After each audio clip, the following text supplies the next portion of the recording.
Welcome to the Goalpost, the podcast where it's all about long-term player development. We're here to talk soccer through a different lens, one that puts the players before the scoreboard and progress before pressure. This is all youth soccer with a purpose.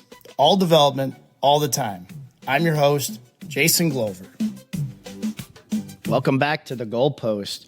If you've been around the training sessions lately, you might have seen some activities that probably look a little different from some of the traditional drills or activities that we've been doing.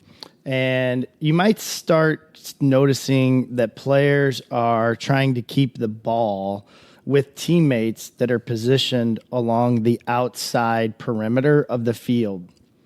And what that creates is fast transitions. It creates moments where defenders have to sprint to win the ball back immediately. And some parents might even be thinking, what exactly are these kids learning? And so today we're going to talk a lot about what these small-sided games are doing. And even though it may look simple, it's actually one of the most powerful tools that can build soccer intelligence. And so what you have to think about is it's a game within the game. So one of the most effective activities that we can use is when you have players on a field. Let's say you have 10 players. So you decide that you want to have 4 neutrals, and then in the middle, you're doing 3v3. And when your team has the ball, the neutrals are on your team. And that means when you're attacking, you actually have 7 versus 3. And the moment that you lose possession, everything flips instantly. And now you're defending, and now you are on the team with only 3, and you're defending against 7. And that instant change is really where learning starts to shape itself. And the reason why we use this setup, because at its core, this type of approach teaches players to keep possession under pressure. We want them to use the neutrals to create more space. We want them to move the ball fast and switch the point of attack as much as possible. And then we want them to develop an instinct to react instantly when the ball is lost. So it sounds simple. It may even look simple. But inside the game, players are solving problems hundreds and hundreds of times every time the ball is touched. So they're thinking, where's the space? Where's the pressure? Where's my next option? That's a high-level player. Some players may still be thinking, there's the ball. I only see the ball. Now we don't have the ball. Now I'm on defense. The person I was supposed to be marking has the ball, and I'm lost, right? Like that happens more than not, actually. The high-level players, the ones that are thinking about where's the space, where's the pressure, where's my next option, those are the players that are actually scanning the field. So one way that your child can improve their soccer intelligence is by looking around and observing what's going on around them. So what players learn in possession, so when we're attacking, they should be scanning before receiving the ball, creating support angles, using width and depth, and moving after the pass and switching play to escape pressure. What we kind of see, though, most of the time is forced passes, not using your support, and really not observing open space. Players may be paralyzed by the moment. And what we have to do is give them enough space to figure it out themselves. So instead of giving them every single action, sometimes you have to let it look ugly in order for the player to improve. And instead of rushing through everything, we have to learn that when you move the ball, you move the opponent. We have to learn that you have to look for space. We have to learn that using your neutrals is an advantage. And then when you're thinking about defending, this type of game, it teaches pressing triggers. So like if you have 3 defenders, you don't all 3 run after the ball. One player is defending a passing lane that would go down the sideline. Another defender is defending the middle of the field. And then the third defender could be defending the passing lane that would switch the attack. So they have to work together as a unit. And they have to force mistakes, meaning a bad settle or a bad pass goes out of bounds. And then when that happens, that's when you pounce. That's when you transition quickly to attack. And this is really where the game becomes real, because defending should never be just chasing after the ball. It needs to be coordinated and it needs to be pressurized. So if you lose the ball, you need to immediately transition into a defensive mindset. You need to try to win the ball back, and you need to try to attack as fast as possible. And so what we're trying to mirror is what the modern game is playing right now. Win it, go forward as fast as possible, lose it, counter press immediately. And when we do this, then players begin to understand speed of reaction and not just speed of running. And it takes a long time.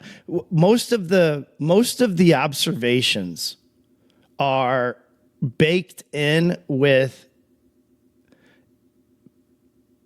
the opinion that we have to be improving so much dramatically better. And instead, what really happens are these little micro moments. And that's hard for parents to digest, because it takes such a long time to be a really good soccer player. And I think that there has to be some form of patience. We all have to be patient, because this is a game realistic version. And what we need to start thinking about is how to play the game, not just playing the game. Anyone can play the game, but how you play the game is more important.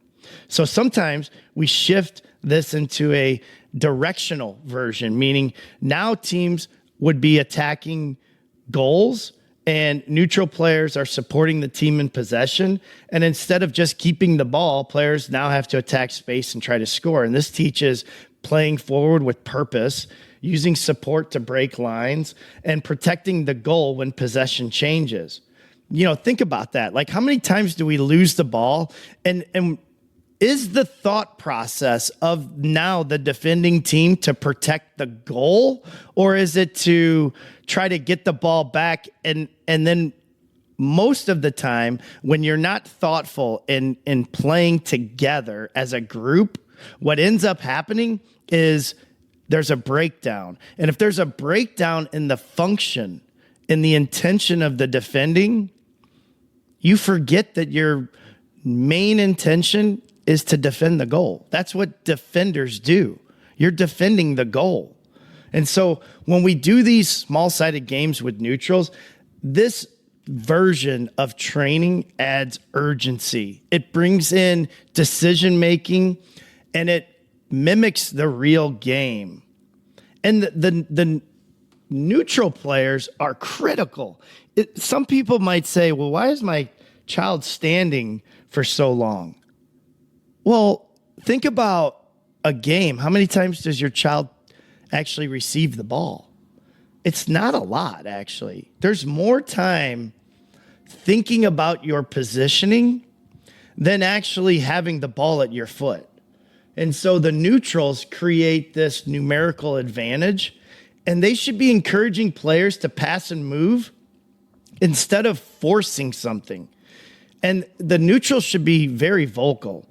They should be helping the teams find the forward solutions instead of trying to play it safe. So, for example, like last night, we were telling some of the neutrals that they only had 2 touches. 1 touch is how you get better. 2 touches, just surviving in the game. 3 touches, that doesn't even help. Like, it's a 1 or a 2 touch if you're the neutrals. And most importantly,